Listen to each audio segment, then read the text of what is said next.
I just performed for you is an excerpt of the Bala Gopala Varna, which is a 25-minute dance in praise of Lord Krishna. In this story, Mother Yashoda, who is also a milkmaid, is churning milk into butter. She stores the butter on a high shelf because she knows how much her son loves it, but Lord Krishna finds it after much searching. Since he wants the butter down so badly, he devises a plan to call all his friends together, make the human pyramid, and get the butter down. But Krishna doesn't share any of the butter with his friends after he gets it down. Oh no, he eats it all himself. When Mother Yashoda comes home and finds the house a mess and all the butter gone, she punishes Krishna by telling him to do squats. Krishna pretends he's in so much pain after all those squats that his mother forgives him and gives him some milk to drink. Now, I could have told you this same story, I'll say 9 years ago. At the age of 8, I knew that Lord Krishna was a real prankster and that he loved playing tricks on everyone he knew.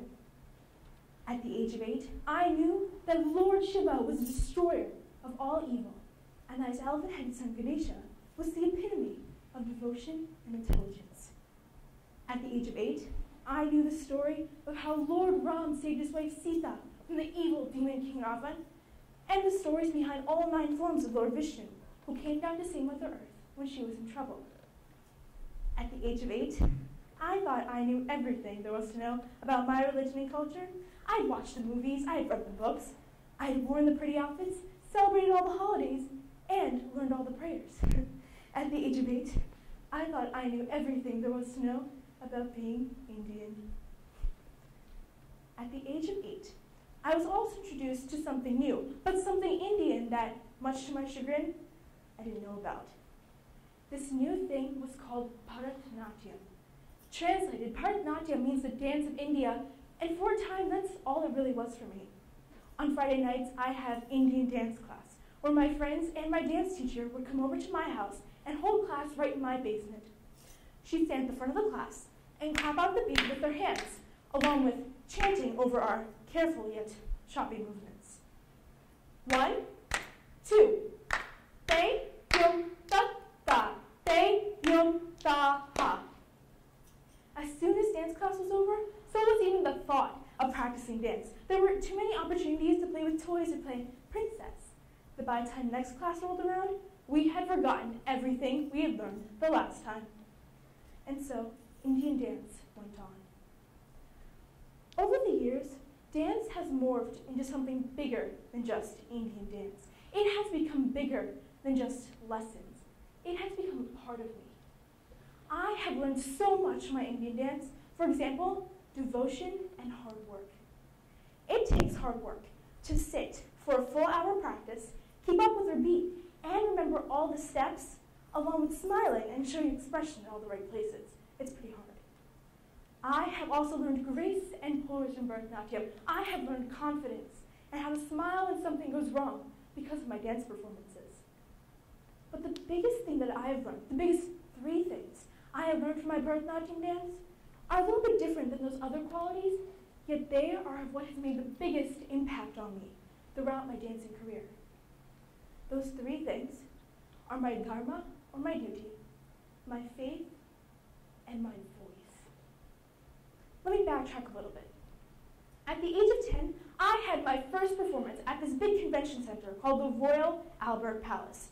It was nerve-wracking for 2 reasons.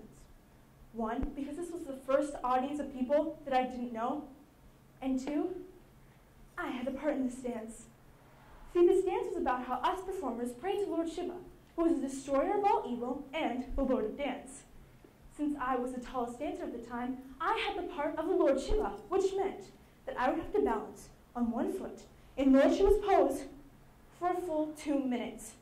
That feels like eternity when you're 10 years old and performing for the first time. So the dance starts, and my nerves start building up, and soon when my part comes, I'm so anxious that I have sheer anxiety. I remember to do only 1 thing. I stared a point straight ahead of me in the back of the room, and I assumed the pose. I'm so scared that I'm not going to make it, and I stared at that point so hard when someone claps. And the clap clapping spreads, and the clapping gets louder, and soon everyone is clapping.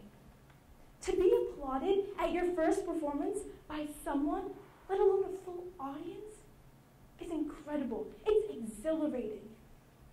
But at the age of 10, that's all I was concerned about. The applause and recognition, not the dance or the art itself. Since that first performance, I've been dancing and performing for 7 years now. And let me tell you, that applause never gets old. And the compliments don't either. They're so encouraging and heartwarming that they make me want to keep dancing. Permit me, if I may, to boast a little bit about these compliments. Wow, Akshara, you are such an awesome dancer. I love it when you dance. Oh, well, thank you. I do try. Akshara, my goodness, I love your whole outfit. You look so beautiful up there on stage. Oh, what? You mean this old thing? Please, you're too kind. Akshara, my goodness, you looked like you were having so much fun up there on stage. And it kind of looked like you were telling a story up there too. What's your dance about? Ah, now there's a compliment.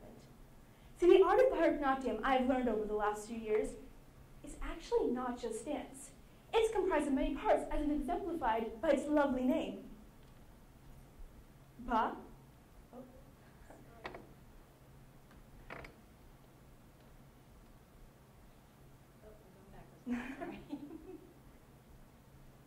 Ba means bhavam, or expression.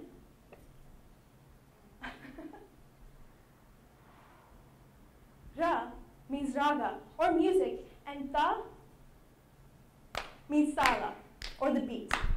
Combine that with natyam, which is interpretive dance, and you have Bharatanatyam. Now, if we look at all these parts together, this means that as a Bharatanatyam dancer, my job is not just to entertain you and get applauded like I thought those 7 years ago when I balanced on that one foot. No. My job as a Bharatanatyam dancer, my duty, my dharma, is to tell you a story. And not just any story, oh no, but the story of my gods. The story behind my faith, behind my religion. As a Bharatanatyam dancer, I must show you the fury and the anger behind Lord Shiva's wrath, or the anguish and the sadness that Sita feels when she's kidnapped from her husband. As a Bharatanatyam dancer, I must show you the nobility of a king, or the happiness of a monkey. As a Bharatanatyam dancer, I must also portray the balance between expression and stories with steps, with foundation and discipline that fits the thala of music. As a Bharatanatyam dancer, it is my ultimate dharma to show you the balance between the highs and lows of music and stories with the structure and discipline of steps and the rhythm. Or, as a Bharatanatyam dancer, I can show you the balance between the highs and lows of life and personality with the structure and discipline of what grounds us, our morals and our family. As a Bharatanatyam dancer, I can show you the essence of the Indian culture. As a Bharatanatyam dancer, I can show you what it means to be me. This dance, this dharma, has become who I am. It, among all else, is my voice. And when someone tells me that they see something more in my dance, well, then I know my voice has been heard, even if it is just a soft little whisper. At the age of 8, I could have told you the stories of Lord Ram and Lord Krishna, or what Lord Shiva and Lord Ganesha represent. But without Bharatanatyam dance, I could never told you what they meant.